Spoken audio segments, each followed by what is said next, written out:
Assalamualaikum warahmatullahi wabarakatuh. Hari ini kita akan membagikan suatu kerajinan tangan, yaitu membuat atap yang biasanya orang mengerjakannya menyediakan daun rubia, tapi hari ini adalah digunakan daun nyiur atau daun kelapa.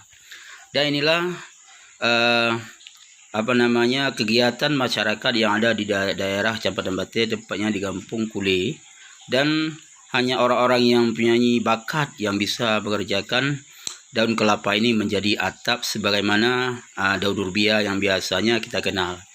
Yang kita lihat ini adalah merupakan hasil daripada daun nyiur atau daun kelapa yang dijadikan sebagai atap.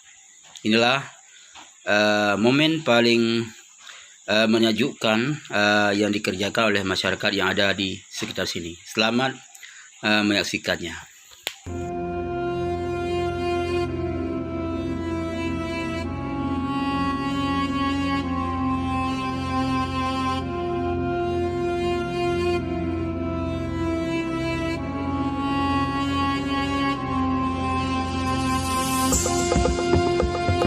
Demikian yang dapat kami sampaikan, semoga bermanfaat. Hendaknya, mohon maaf atas segala kekurangan.